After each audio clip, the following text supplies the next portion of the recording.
is Russia running the risk of more terror attacks as it expands its involvement in the Middle East? It's in Syria right now, and we've just heard that there are Russian special forces in Egypt that will intervene in Libya, neighboring Libya, which is pretty unstable right now. I mean, the question is, why is Russia expanding its military footprint in the Middle East? Well, Russia does face the danger, the threat of more terrorist attacks motivated by its Middle East policy if it continues like this.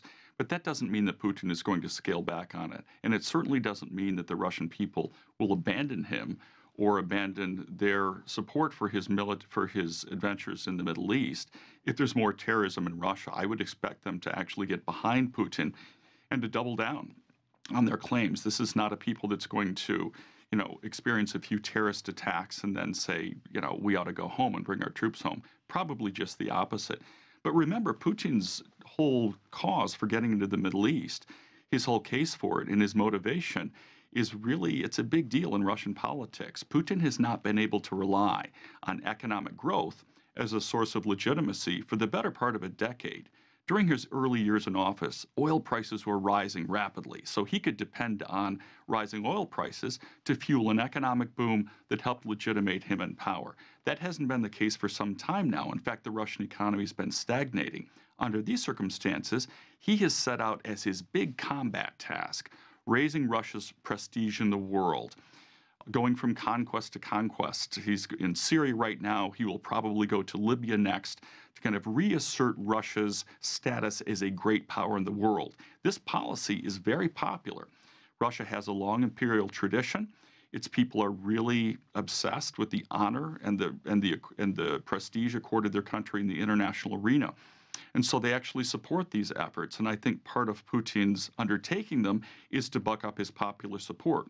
Putin also hopes to audition his idea of the way to do international politics with these ventures in the Middle East. He has said all along that American liberal internationalism and democracy promotion efforts just lead to disaster. He said what we should be doing is supporting governments in power, no matter who they are, no matter how bad they are. He's got this, what political scientists and historians call a legitimist approach. That means if you're in power, you're legitimate. Everybody who's in power deserves to be in power. And you oppose all revolutions, you oppose all regime change. And if there is regime change, you want to undo it very quickly. That's what he's trying to do in Syria, is show his approach to fighting terrorism and international disorder is to stick with the regime in power, which in this case is a client state of his. He'll probably end up trying to do more of that kind of thing in the Middle East. He's trying to present his vision as an alternative to the kind of liberal, pro-democracy promotion ideas in the West. And this is how he's doing it.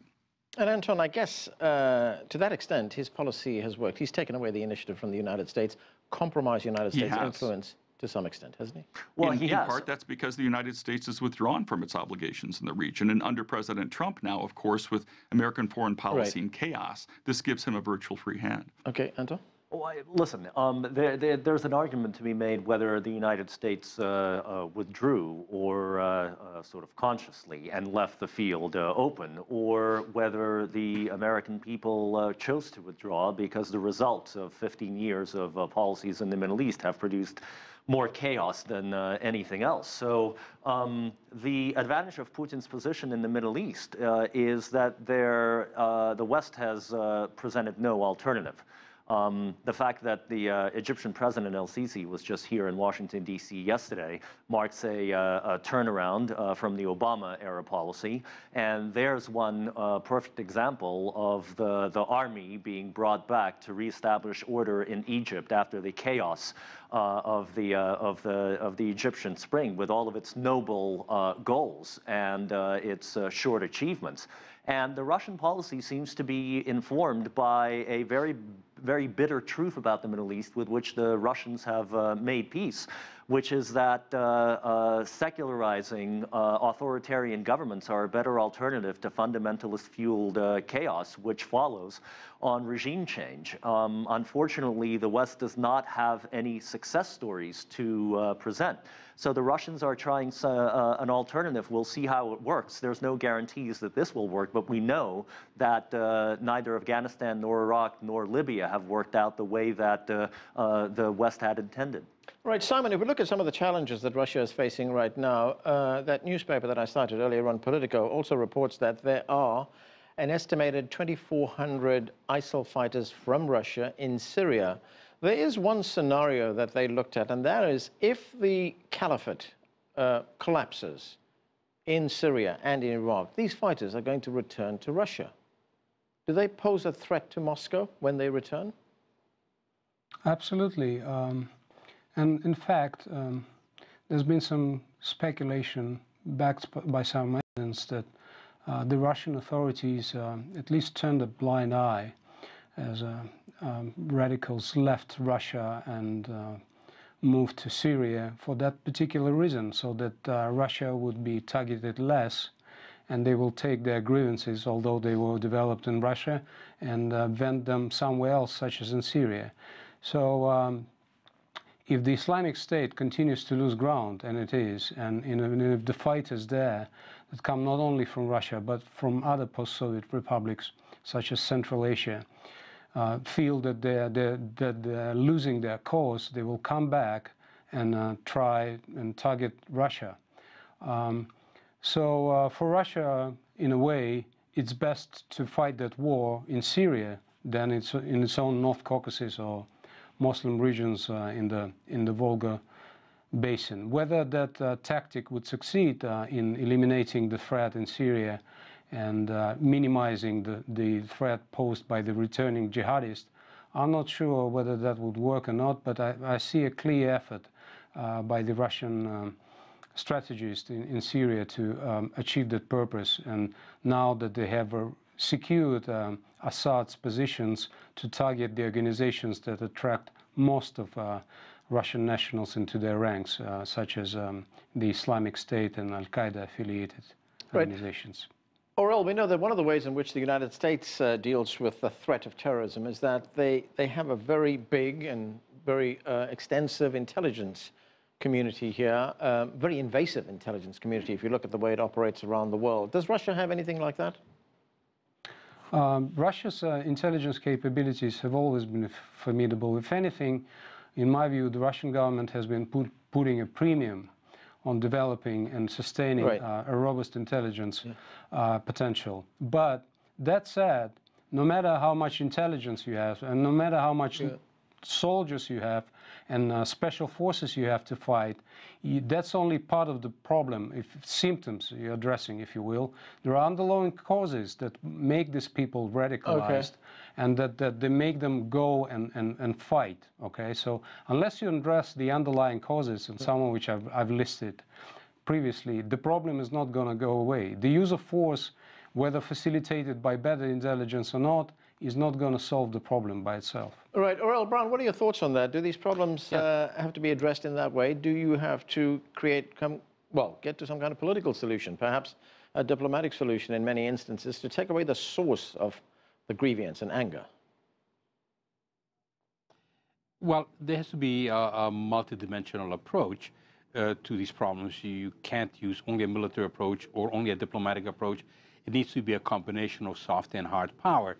But I also need to say respectfully that I'm a little uncomfortable with this notion of Russian foreign policy success, even as a diversion from the issues of domestic legitimacy. And there are those problems of domestic legitimacy, as well as issues of national identity. The use of ultranationalism, the use of foreign policy successes, is subject to its own laws of diminishing returns. Yes, people would support the government in the short term when there is a terrorist attack. But in the longer term, people need to deal with everyday issues, with the mundane problems of healthcare, of employment, of education. And in Russia, these things are enormous problems because Russia is not really a modern state. Russia has unparalleled natural resources, vast scientific talent, and yet it has a wretched economy. It is a country with its GDP on a personal level similar to that of Barbados. Right. So there has been a failed modernization, and providing foreign policy successes, so-called successes in Syria and elsewhere, it's not just that these may prove to be in and of themselves ephemeral. Right. It is the case that This just delays the time when the government has to address those fundamental domestic issues, which may be worse by blowback, by the return of fighters who had gone over to support terrorism. Simon, I can see you shaking your head very quickly. You disagree? I wouldn't describe Russia as a state that is not modern. I mean, if you look at GDP, purchasing power parity, it's the 6th largest economy in the world. And it has already reached a level where it can be classified as a medium-level economy. Okay. When I was referring to the underlying causes, I wasn't referring to poverty per se, because poverty per se doesn't cause terrorism. Inequality does. Abuses of rights, human rights does. Ethnic discrimination does. So if you look at the case of Akbarjon Dalgiliev, he grew up in a place where there's a lot of ethnic tension, so he feels discriminated. He might have felt discriminated being an ethnic Uzbek in a Kyrgyz environment, and there were clashes there. Working as a mechanic, compare him to a victim who was also from Central Asia, Kazakhstan, Maxim Arishov, who was a successful student. He was a mechanic.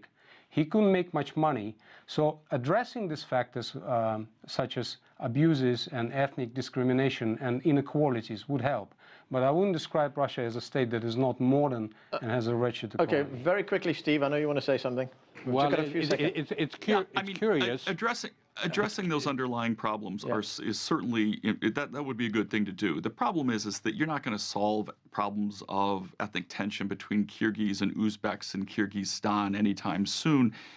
Look, I mean, there are underlying problems of ethnic discrimination and other things that other guests have pointed out here. But people who go and blow up a metro station are not going to be appeased by that. I don't think that any kind of underlying, political change is going to prevent this from happening. So, I think that these terrorists have to be dealt with as such. And all the ameliorative measures that have been talked about are nice, but frankly, they're not going to prevent terrorism. Right, and we are going to have to leave it there. Thanks to all of you for joining us.